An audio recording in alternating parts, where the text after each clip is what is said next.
Getting and interpreting the brief is really similar in principle to doing a consultation in the salon. And it's one of the biggest keys to setting yourself up to be successful on a shoot. The only difference really is that in the salon, your client's the person whose hair you're doing, whereas when you're on a shoot, your client's whoever's booked you or whoever's paying for the shoot. And in the salon, the outcome that you're trying to get or that you're consulting for is your client's finished hair look. Whereas on a shoot, the outcome is the client's images or the entire package. So you're going to have to learn how to apply the art and science of consultation in a new context. So in this lesson, we'll talk about 5 different types of brief that you're likely to get and some ways that you might end up collaborating and communicating with the team, both on set and before the shoot, so that everybody gets the best outcome. Now, the 5 different briefs we're going to talk about today are comprehensive, collaborative, specific, off-brief, and unachievable. So what are some of the things that you like to ask in a client consultation in the salon? Grab your notebook and pause the video. Just take a few minutes to write down some of the things you like to find out about a client before you make a recommendation for their hair. And also why you need to know those things so that you're going to get the best outcome. So do 2 columns, what you like to ask and why. Here's 11 questions I like to ask in a salon consultation. How often do you color your hair? How much time do you spend styling your hair? Do you play sport or do you do any activities where you need to keep your hair out of your face? Do you spend much time swimming either in the pool or in the ocean? What's your work environment like? On a scale from practical to style, where do you sit? Is your personal style more subtle or more vibrant? Show me some pictures of hair that you love and show me some pictures of things that you really don't like. What do you love about your hair right now as you sit and look in the mirror? And tell me, what do you struggle with? So by asking these questions, what I'm really trying to uncover is these 4 things. I'm trying to uncover what their vibe or their visual aesthetic is, what we're working with as a starting point and any limitations we might have, what's working now and what's worked well in the past for them, and in a dream scenario, what would we like to achieve? So when you get the brief, you're looking to uncover those same 4 things, right? So these are the questions that I'll ask myself and try and do some research on before the shoot as much as possible. What's the brand identity? For example, if it's editorial, are they more like a Vogue or an Oyster or a Clio? And if it's advertising, are they more Gucci or Nike or Forever 21? What age range do they appeal to? Is it teen, 20-something, 30-something? Maybe it's an older demographic. What about the socio-economic demographic, right? For example, who's their ideal shopper? Try and imagine who their ideal customer would be and what sort of vibe that person would have. What's the story or the idea, the concept for the shoot? In other words, what are they trying to communicate? Is it summer fun, warm and cozy, cool and dangerous, street and tough? Because remember, you're part of a team that's creating an image or a series of images, and a picture says 1,000 words. So what story are you as a team collectively trying to tell with these images? The thing that's really important is who is the girl? And there's 2 parts to this question, right? There's who is the actual girl that you're going to be working with? What's her natural personal style? What suits her? And importantly for us, what is her hair like? And then the second thing is, what character or archetype are you trying to portray with her in this shoot? Is she fun, cool, playful, sexy, flirty, serious, demure, dangerous, tough? I mean, what's her character? You might also want to ask the client and or the photographer what they really love and if there's anything that they really hate. Now, you can do this on set on the day, you can do it in the pre-production briefing, you can do it anytime really when you're talking about the hair. My friend Melanie Bridge, who's a global award-winning beauty director, has this to say about the hair. She says, more than anything, it has to suit the girl, rather than plonking a hairstyle on for the sake of an idea. And a good thing to do is to look through the model's book or portfolio to see what suits her best before you even start. So let's dive into the 5 different briefs. So first, we'll look at the comprehensive brief. Peter Alexander is one of my favorite campaigns to work on. It's a regular advertising job, so it's great money. They always have strong creative direction, sometimes over-the-top ideas, and they always have budget for extras like wigs and extensions and all sorts of things like that. So we always get a really comprehensive brief for the Peter Alexander shoots. Everything is usually covered.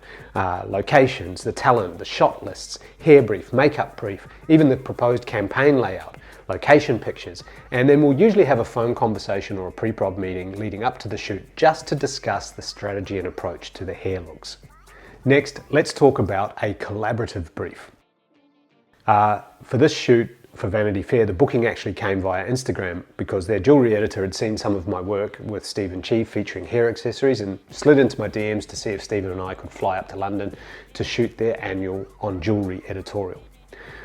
We ended up actually going back and forth on email, going over every little detail of the shoot, from the talent to the hair looks to which jewelry we wanted to shoot. It was more or less an open brief, but because Vanity Fair is such an iconic title, they have a particular brand aesthetic that we had to work towards. So we ended up going back and forth, I think over 70 emails before the shoot day. And then on the day I was able to just ad lib to create something that suited the girl, the shot, the story, and the story as we went along. Now here's an example of a really specific brief. So this client has a CEO that's really particular about the hair. In fact, prior to me working for them, I'd heard that he'd ditched entire campaigns because he hated the hair. I never saw them. And because he's so particular, the hair basically ends up always being the same in every single shoot, even though the agency tries to push it from campaign to campaign. So when I first started working for them, I was told, this guy's really particular about the hair. It has to be expensive and luxe, yet casual. It's got to be smooth and polished, but loose. And he hates flyaways. Oh, and it has to have height at the crown. And I was a little bit confused by this height at the crown bit because I'd never seen anything that this brand had done that had height at the crown. So when I asked for some visuals of what he loves and what he hates, it turned out that height at the crown was actually like the appearance of a little cowlick or lift at the front hairline, not height at the crown as we as hairdressers would know it. Anyway, for this particular campaign, Anna Lund was the model and she was flying in from New York. And when I saw her digis, I saw that her hair was growing out from a full head bleach and a haircut that she'd had done backstage at the Alexander Wang show. And the client hated it, right? He hated the regrowth. And it was a Friday before a long weekend. We were shooting on location on the holiday Monday, way off in country Victoria. Now you try getting an awesome colorist at short notice for an unconfirmable Sunday appointment. That ain't easy. And then we heard from her agent who said absolutely you cannot color her hair. So, plan B. Last minute on a Friday afternoon before a long weekend, we had to try and find a high quality human hair lace front wig, get a colorist to color it, and hope like hell that would fit and the color would suit. So let's talk about getting an off brief. I worked with Kelly Osborne quite a few times for several weeks at a time. She was absolutely awesome to work with. I get so many great stories, but here's a tip if you want longevity in this career. You never kiss and tell, right? Now, Kelly's a dream client. You can do so much fun stuff with her hair and she's up for it. But for this shoot, Cleo wanted to make her feel accessible. And when we were on set, they literally asked me to make her hair less cool. Now, I disagreed. And of course, if you disagree, you can present options and voice your opinion. But basically, all the talent on set is there to please the client. And in this case, the client was the magazine. So in a situation like this, I had to heed the words of my good mate, Noah Marshall, and PSI. PSI stands for Point, Shoot and Invoice. And it's such a great reminder because there's way worse things we could be doing for money. And realistically, no one will ever know it was us that did this work, so don't worry about it. So that's what I did. I made her hair a little bit less cool. We grabbed the big shiny blow up balloon animals and we had a laugh. We had fun and we got paid. Unachievable. Look, I was so pumped when I got the email brief for this shoot. It was going to be this huge national campaign, shop windows, billboards, the whole works. And the hair was the hero. There's going to be 6 girls with huge hair, there was wigs, amazing photographer, everything. We had this pre-production meeting with the client and the creatives. And we talked about everything being totally achievable and what I needed to do with wigs and hair extensions and a budget of $2,500, and that I would need at least 6 assistants so that I could focus on the on-set hair and make sure we didn't run over time because of the amount of prep work required to achieve each of the looks and the changes. And then they told me that I had $300 for wigs and hair and I could have 1 assistant. That is where I made my first mistake. Actually, my first 2 major mistakes. Firstly, I took the hair references and brief too literally, thinking that they wanted the same level of control and volume, and I should have realized that a version of what they had pitched would have been absolutely sweet for this job. And then second, I didn't fight hard enough for budget and team. Instead of I just kind of accepted what I had to work with, and in the spirit of being a good team player, I made do. I also made another mistake that day. I booked myself to do an evening seminar on the same day, and I failed to think about whether or not the shoot was going to go into overtime. So I ended up honestly having one of the shittest days of my career. Not only did the hair look pretty shit, there's cheap wigs, trying to make quite commercial looking girls work with this outrageous strong hair.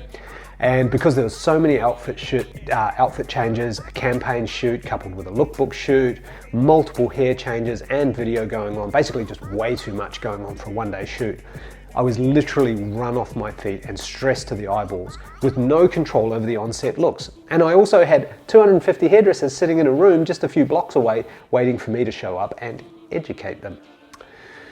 So I buggered it up that day. I overestimated what I can do and felt like I totally under-delivered on the day. Not only on the shoot, but also to the seminar audience. So if I got to do it all over again, here's what I would do differently to get a better outcome. Don't overcommit. Always allow time for just one job a day.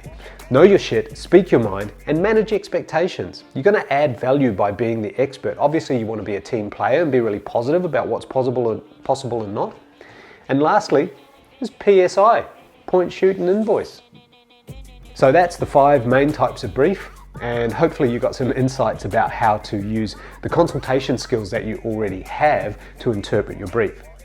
But what do you do if you get no brief? I mean, sometimes there literally is no brief. Sometimes it's a play day, sometimes you're the one bringing the gold. So I suggest that you still use the same framework of approaching it as if it's a consultation, and just collaborate with all the other creatives to make magic and tell stories together. One last thought, don't forget to have fun and play. Now, get out there and interpret a brief like a boss and smash the shit out of any shoot.